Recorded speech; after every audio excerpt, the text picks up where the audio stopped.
Hello, are you Yumi's mother? I'm calling from the nursery school. Ha! What is it? I was puzzled by the sudden call from the nursery school. At first, I thought it might be some kind of prank, but then the teacher on the other end of the line spoke in a somewhat stern tone. Could you please come to pick up Yumi? The time we can keep her has already passed. I couldn't comprehend what I was hearing. I am sorry, but my daughter passed away a month ago. My name is Hazel. I'm 28 years old and I work as a company employee. Currently, I'm dating a man named Nathan. We met at a mixer, and since we were the same age and had similar interests, we hit it off. He seemed like a typical company employee, stable, calm, and sensible. These qualities are important to me, especially since we're at an age where marriage is on the horizon. It's no longer just about appearances. Nathan is a kind person who exceeds my expectations and makes me feel at ease. On our dates, he always comes up with creative ideas, and when we spend time at his place, he prepares delicious meals with impressive skill. This eggplant dish is really good, isn't it? He said one evening, serving up a meal. It's surprisingly easy. I just make it quickly in the microwave. That's amazing. You're really good at Japanese cuisine, I replied, impressed. Yeah, actually my family runs a small restaurant. Really? This was something I learned when we first started dating. Nathan's family lives in the countryside and operates a small restaurant. He learned to cook from his father, who is a chef, and as a result he's very skilled in the kitchen, capable of making a variety of dishes. Do you have any siblings? I asked. Yeah, I have a younger sister, he answered. Knowing that he had a sister meant he was the eldest son, which made me wonder if he might take over the family business someday. What are you thinking about doing in the future? With your job, I inquired. After a pause, he replied, after working at the company for a bit longer, I plan to return to my hometown and take over the family's small restaurant. I think I'll start with a training period. Oh, is that so? I was a bit taken aback by his plans. If we were to get married, I'd have to leave my current job and move with him. I work as a web designer and I really enjoy my job. I hadn't considered quitting anytime soon, but at the same time, I wanted to be with Nathan. Before I knew it, I found myself discussing this dilemma with a senior colleague at work. Then why don't you try applying for remote work? She suggested. Really? The advantage of our job is that we can do it anywhere as long as we have a computer. If you manage your work properly, some companies will allow you to work from home. I'm sure your company can accommodate that too. Is that so?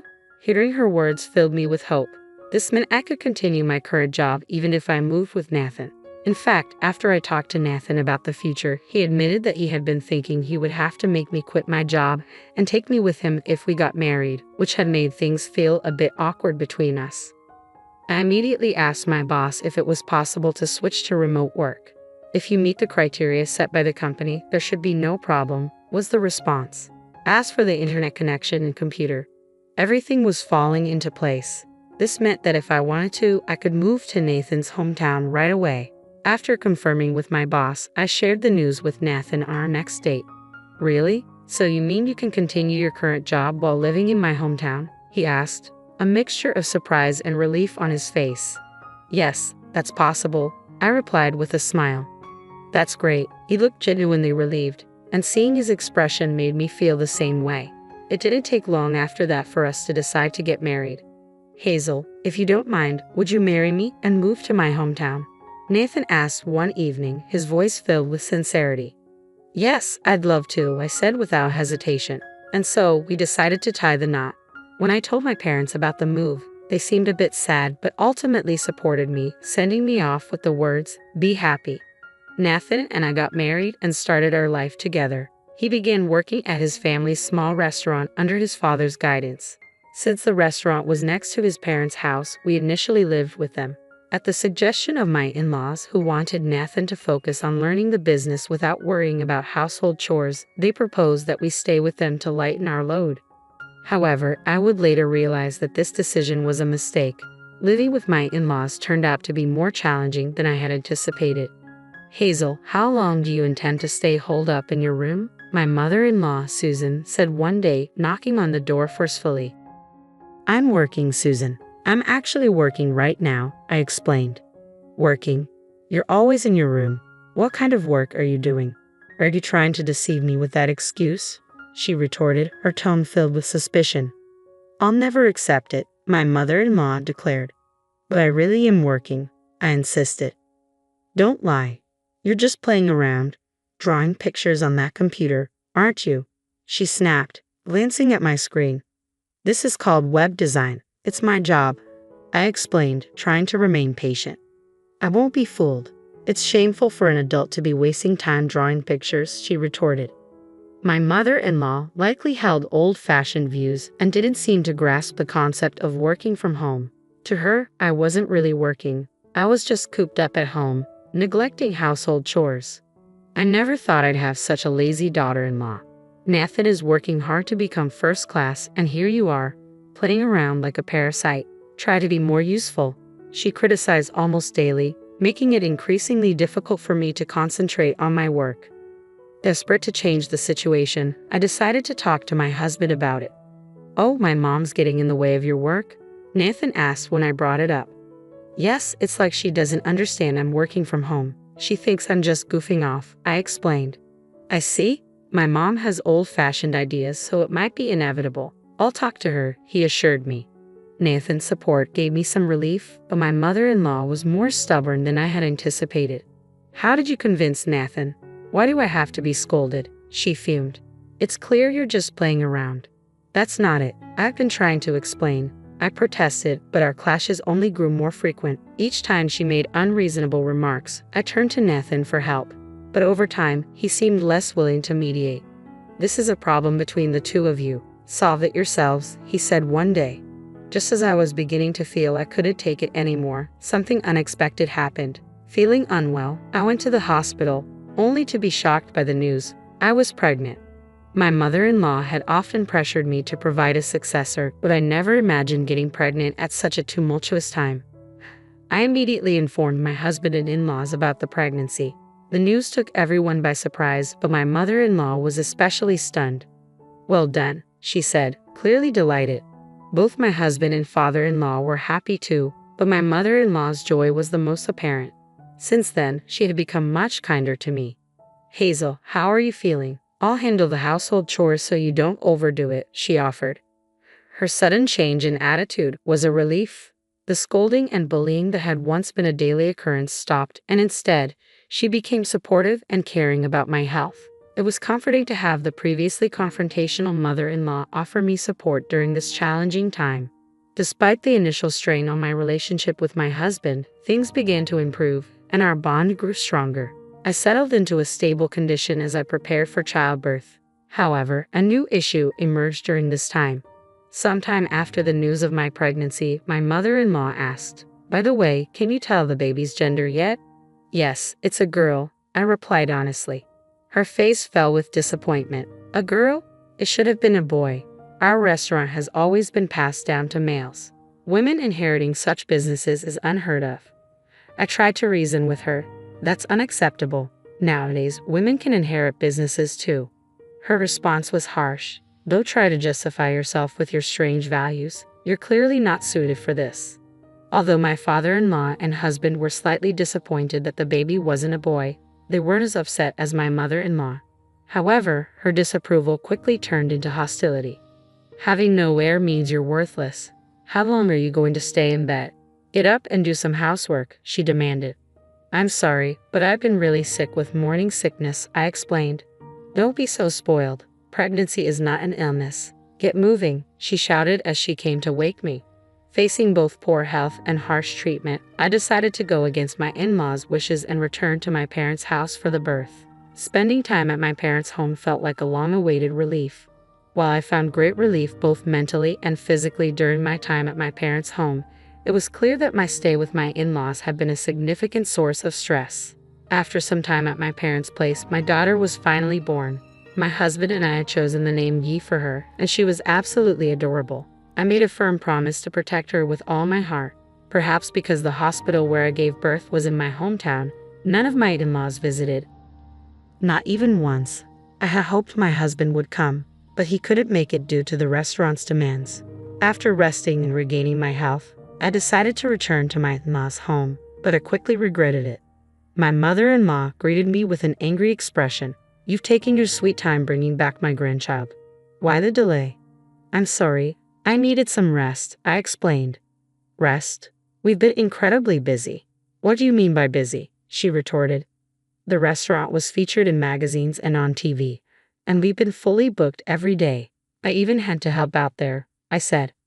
I see. That's why I need you to come to the restaurant immediately, my mother-in-law demanded. Feeling overwhelmed, I saw no other option. My husband also urged me to help, explaining that the restaurant was in trouble. Reluctantly, I put my daughter in daycare and began assisting at my in-laws' restaurant. The real challenge started then. I had to work at the restaurant every day, manage all the household chores, and care for my child. My health was deteriorating, and on top of that, I was subjected to constant verbal abuse from my mother-in-law, which pushed me to my mental limits. Amidst all this, one day, I suddenly collapsed and was diagnosed with a stress-induced gastric ulcer. After regaining consciousness, I explained my situation to the doctor, who advised that I would need a longer hospital stay than usual. When I informed my mother-in-law, her response was devoid of concern. What a troubled woman, she said dismissively over the phone. Meanwhile, my husband apologized, saying, I'm sorry for pushing you too hard. But it felt too little, too late. I couldn't shake the feeling that he too was responsible for letting things spiral so badly. During my hospital stay, Rose, who worked at a small restaurant, came to my aid. I'll take care of you, she said. I'll handle the drop-offs and pickups for your daughter. Thank you so much, I said, deeply relieved. Rose's help with daycare was a lifeline, allowing me to focus on my recovery with some peace of mind. However, a few weeks into my hospitalization, I received a frantic call from my husband. Hazel, please calm down and listen. Yumi, she's died. She was caught in a big fire and her body couldn't be saved. The words struck me like a blow and I could barely process the news. I'm sorry, but I'm also suffering, he said. The shocking news left me deeply unsettled. When I returned to my in-laws' home after being discharged, I was met with the grim sight of an urn containing my daughter's ashes. Overwhelmed with grief, I was further stunned by my husband's next statement. I'm giving you this urn and asking for a divorce. I can't continue our marriage with the loss of our daughter and the ongoing issues with my mother. I understand if you're fed up with the situation. I am, I said. I'm done with your mother's bullying and your inability to protect me. I'll leave. Determined to move on, I decided to leave my in-laws' home and pursue a divorce. When I returned to my parents' house, their warm welcome provided a much-needed source of comfort in the depths of my sorrow. When I explained my situation to my company where I had been taking time off, they were understanding and allowed me to extend my leave. After a month of rest, I received an unexpected phone call. Hello, is this Yumi's mother? This is a staff member from the nursery. Why are you calling? I was initially puzzled and thought it might be a joke. But the voice on the other end was stern. Could you please come and pick up Yumi? It's past the time we can keep her. Confused, I replied, I'm sorry, but my daughter passed away a month ago. The teacher's tone shifted to anger. Why would you say such a thing? It's unthinkable to neglect your own child. Please come quickly. Overwhelmed by their reaction, I rushed to the nursery. To my shock, I found Yumi there, alive and laughing joyously. The relief of seeing her safe was immense. A teacher approached me, clearly having realized the misunderstanding. We were told by your mother-in-law that you were too busy to pick up Yumi, so she's been bringing her here daily. Hearing that my mother-in-law had falsely claimed Yumi was in my care while she was actually alive at the nursery filled me with rage. My contact information was listed as the emergency contact, which is why the nursery had called me. My husband and father-in-law had deceived me, and I was furious. Taking Yumi, I returned to my parents' home. As I settled in, I received a call from an unknown number. It was my mother-in-law. Why did you take Yumi back without permission? She yelled. I retorted, why did you lie about Yumi's death? I found out she was alive and left at the nursery. If you all want to lie to make things easier for yourselves, that ends now. I will raise my daughter myself. Do as you like, but don't contact me again. My mother-in-law was silent and then hung up. Fueled by anger, I resolved to uncover the full truth about the situation. I went to my in-laws' house armed with important documents. What are you doing here? My mother-in-law asked, visibly surprised. That day, the restaurant was closed and the whole family was at home, including another key person. I've come to discuss the affair between Nathan and Rose, I said. The mention of the affair visibly shook my in-laws. Affair? What are you talking about? My ex-husband asked, his face paling. I presented documents proving that Rose was pregnant and that Nathan was the father. According to these, Rose was pregnant around the time I gave birth. While I was in the dark, you two were involved in an affair that led to this pregnancy. To cover it up, you lied to me about Yumi's death. Their faces turned even whiter as they absorbed my words. I'm relieved that Yumi is safe, but I will be demanding compensation for my mental distress and child support, I declared. My ex-husband began to apologize profusely. I'm truly sorry. It was wrong. This was all my mother's idea, and I was against it. We intended to put Yumi in a child welfare institution. Child welfare institution? What are you talking about? I demanded. He revealed the shocking truth. The plan had been to fake Yumi's death and place her in a child welfare institution to avoid paying compensation and child support. My anger reached its peak. I'm truly sorry. Please, I beg you to overlook the compensation and child support, he pleaded. There's no way I can forgive that. I'm going to sue you. Be prepared, I replied, and left the house. Following these events, I demanded compensation from Nathan and Rose and sought child support from my ex-husband. I also detailed the situation to neighbors, regular customers of the restaurant, and mothers from the nursery school. The scandal spread quickly, tarnishing my in-laws' reputation. As word spread on social media and even new customers who had heard about the restaurant through magazines stopped coming, the family's small restaurant was forced to close within a year. It felt like just deserts for their despicable actions. Meanwhile, I continued working from home at my parents' house, focusing on raising my daughter. She's growing up well, and both my parents and I are delighted to see her thrive. I plan to keep working hard for her future.